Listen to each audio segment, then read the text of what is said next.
अति महत्त्वाच्या विषयावर लक्ष वेधित असून अध्यक्ष महोदय, प्रधानमंत्री आवास योजनेमध्ये काही बदल आवश्यक आहे।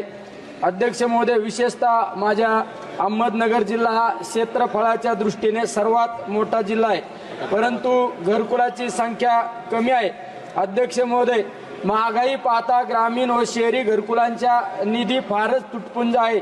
घरकुलासाठी 1,20,000 व 12,000 शौचालयासाठी व 26 ते 28 हजार मनरेगा मंजुरी अशी मिळून एका घरासाठी 1,58,000 ते 1,60,000 रुपये मिळतात।